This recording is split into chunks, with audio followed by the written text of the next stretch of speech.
Private First Class Jose Leandro Archuleta, United States Army, Korea. Private Archuleta served with Company B of the 3rd Engineer Combat Battalion, 24th Infantry Division. On August 11, 1950, while on a 14-man patrol in South Korea, Private Archuleta was reported missing in action. On December 31, 1953, he was declared dead. His remains were never found. Private Archuleta received a Silver Star in Korea for his actions, his gallantry, leadership, and valor. Among other service medals, he received a Purple Heart for being wounded, the Korean Service Medal, and the United Nations Service Medal. Over 72 years later, at the Veterans Memorial Cemetery of Western Colorado, Private Archuleta's family gathered together to remember him and to honor him. He received full military honors. It was also my great honor to be there, and I have a short video of some of the highlights of that day that I want to share with you. On behalf of all of those who have gone missing in action over the years, we salute you today, Private First Class Jose Leandro Archuleta. We thank you for your service to your country and for giving that last full measure of devotion. And my sincere gratitude can only be summed up in 2 words: I remember. Thank you. Thank you to your family, and God bless you.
Thank you all for coming. It's really great to see everybody. I want to thank God for having us here today.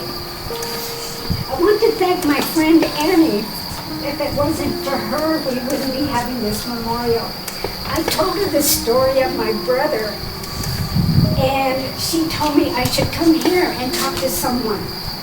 So I did. I talked to Angela, the administrator, and she got the ball rolling. My brother, Jose Leandro Archuleta, he went by Lee. Lee sent my parents a postcard from Pueblo, Colorado, on December the 8th of 1949, telling them that he had passed his exam and was going into the Army for 3 years. He came home on leave.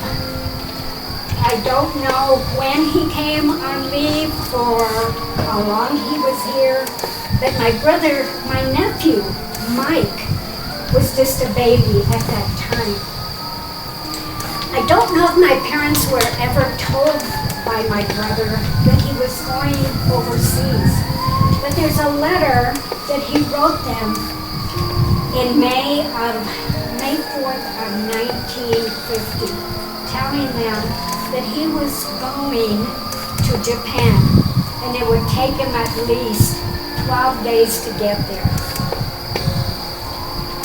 On June 25th of 1950, the Korean War started, and it would last until July 27th of 1953.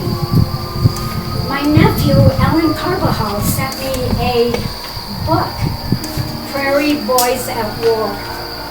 In this book, my brother is recognized and is awarded the Silver Star for gallantry and action for attempting to rescue his patrol leader, who was wounded.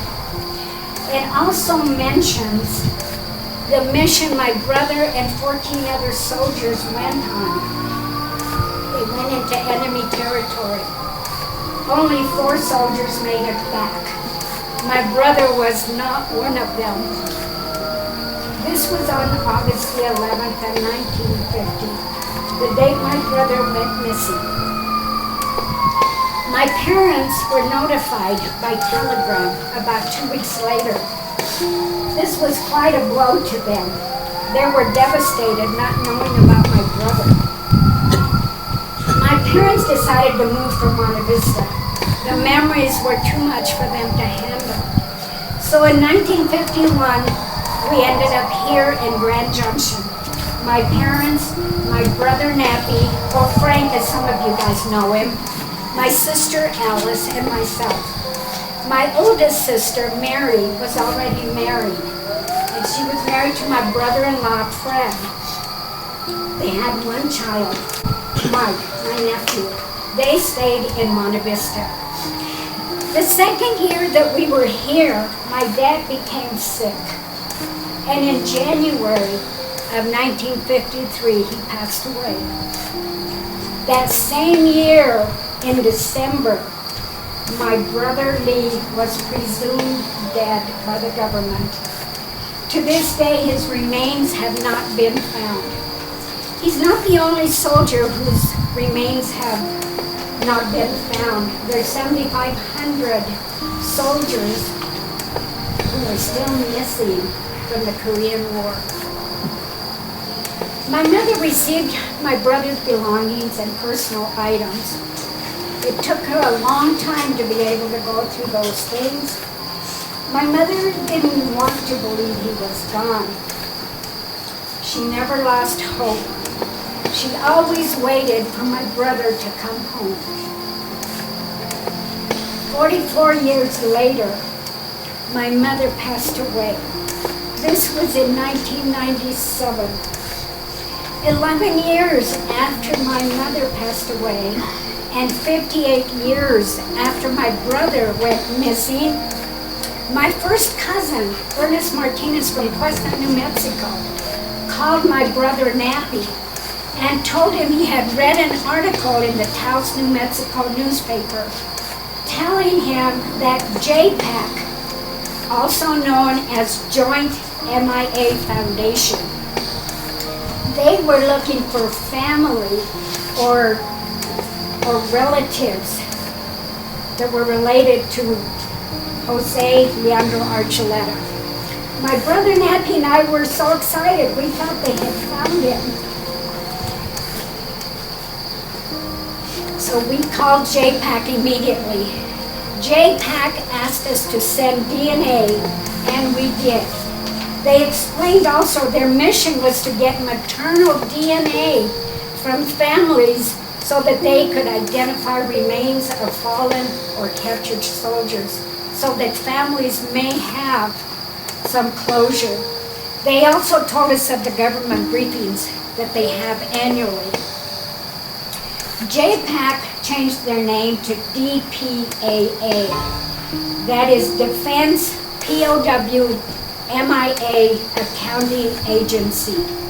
All of the government briefings are hosted by DPAA.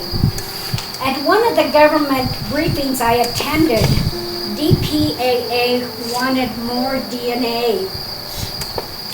This time they wanted DNA from my brother's sons. So I contacted Frank and Chris. They were more than happy to send DNA. Thank you, Frank, and thank you, Chris. Our first annual briefing was in 2009. My brother, Nappy, was already too sick to go. So my niece, Diane, went with me and has gone to most of the government briefings with me. Thank you, Diane. The annual government briefing this year was especially most memorable because the wall of remembrance was added to the Korean Memorial. There are 36,634 names on that wall of soldiers who never came home from the Korean War. And my brother's name is one of them.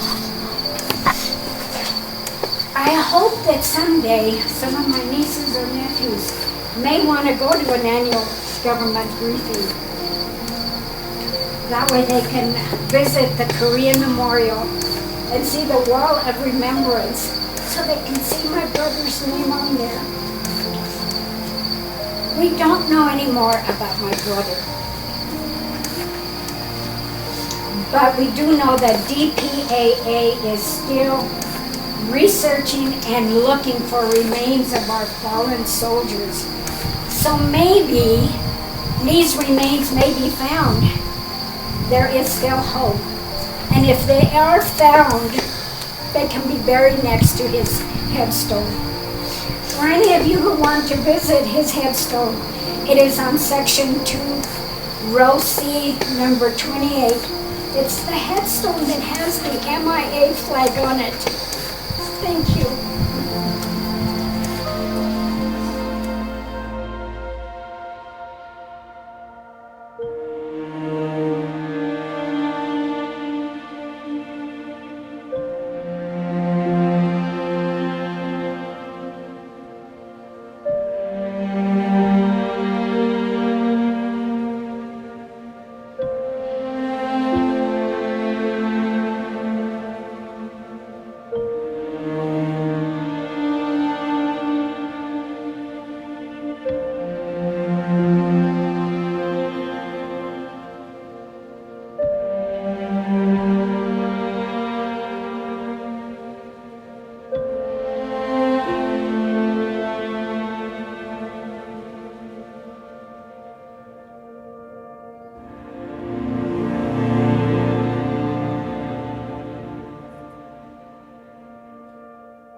If you have served with somebody in the military and you know of somebody that went missing in action, or you know of somebody that's been missing in action and you're a family member or a friend, please contact me. I'd be interested in hearing your story and possibly featuring it here on my Voices of History channel.